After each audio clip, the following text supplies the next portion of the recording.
On voit une spécialisation disciplinaire qui peut devenir inquiétante parfois. La tendance à l'interdisciplinarité, à la multidisciplinarité, surtout à la transdisciplinarité, selon le préambule de Veritas Gaudium, est de mise. Donc cette large ouverture chez le professeur, ce qui est manifeste, qui m'a beaucoup surpris, la dimension épistémologique. Et on a parlé de la pensée globale, la pensée complexe et consorts. Donc cela est très important. Et la dimension de la collaboration. Il y a des gens qui connaissent tout. Ils connaissent tout comme le Hegel, comme David Einstein. Nous, on ne connaît pas tout, on doit collaborer. Alors, d'autres choses, c'est la perspective comme fondationnelle, comme je l'ai dit, elle est très marquée. Il faut fonder, il faut aller au fond d'eux. Donc, c'est un arc épistémique fondamental.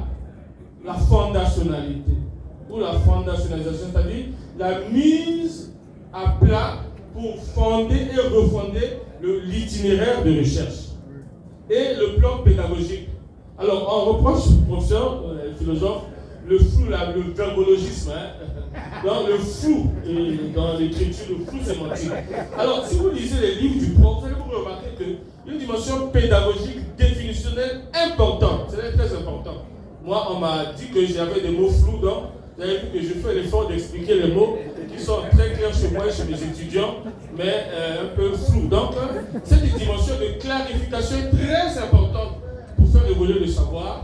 Et aussi la dimension de présentation. La présentation des parties, c'est un processus pédagogique important. Alors, comme élément concret, je vais finir, je vais faire l'excursus. Donc j'ai dit, le professeur Koum est un maître des savoirs, un ancêtre vivant de la recherche. Acclamez pour lui. Il est un ancêtre vivant. Comme les Spartiates, ceux qui connaissent les humanités, les histoires anciennes, les Spartiates qui ne renonçaient jamais à la guerre. Le professeur Koum n'a jamais renoncé à la recherche. Il poursuit même la recherche. Donc, dans ses nombreuses communications et productions scientifiques, on sent doublement l'enthousiasme. Il est vieillot, mais il a l'enthousiasme du jeune. Il y a des étudiants fatigués, pour faire le matin, fatigués au résumé. Le professeur, chaque fois, même au conseil, il est toujours en jambes, une gamme en fait. Et l'engagement pour la recherche.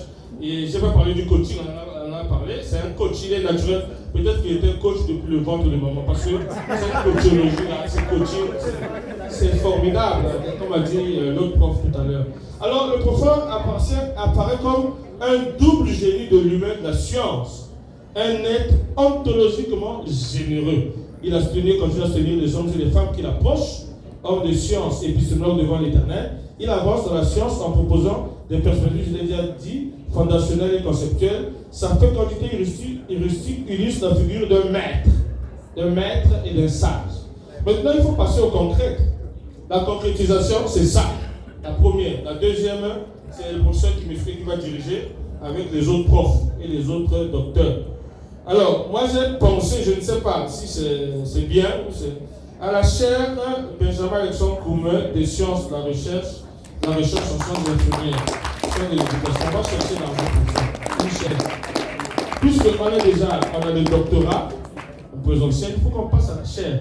Il y a de l'argent, madame la directrice, l'argent qui sera logé, on va inviter les professeurs, les blancs là, ils vont venir ici.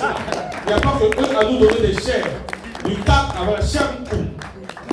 Donc je crois que c'est possible, non? On cherche l'argent, parce que le Cameroun c'est comme ça, on doit parler souvent. On cherche l'argent et la chaire, on peut même mettre le doctorat et la chaire en tandem, il y a le conseil scientifique.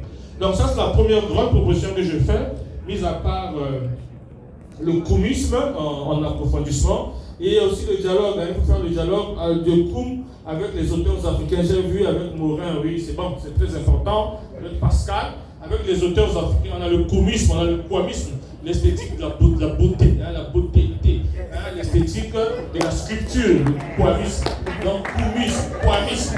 Après on aura peut-être demain le bobogoïsme, ça avance. Deuxième proposition concrète, je m'adresse aux autorités, débaptiser un secteur, un bâtiment, une structure du CHU de Congo, au nom du professeur Koum. Donc, ça, c'est le point aussi. Donc, le bâtiment en ensemble de Benjamin Alexandre Koum. Donc, quelque chose, c'est que vous connaissez. Troisième proposition, elle est plus technique et demande une concentration. Mettre en œuvre et systématiser des protocoles méthodologiques portant son nom. On a des protocoles des Blancs. Je n'ai rien contre, mais dans la d'arborisation d'Afrique, il y a des protocoles, il y a des livres qu'il a écrits, mais il faut un protocole. On dit quand l'étudiant travaille, ça c'est le protocole Nkoum qui sera appliqué dans le master, dans le doctorat. On a les protocoles des Blancs. Pourquoi pas le protocole de Nkoum? C'est ça le problème. Le protocole de Nkoum qui sera universalisé, parce qu'on dit beaucoup de choses, mais il faut des choses concrètes. Nous sommes passés à de la métaphysique transcendantale à la physique développementale. Et le koumisme méthodologique doit être systématisé. Les principes méthodologiques, on va par exemple tel master, telle licence, c'est tel protocole. Non, ne devient pas maître qui le veut, mais qui le peut. Le maître, Benjamin Alexandre Koum, est un paradigme. Il est maintenant un paradigme vivant. Là, il est dans l'ancestralité, dans l'au-delà tout en étant sur terre. C'est un divin. On va approfondir ce qu'il nous a laissé.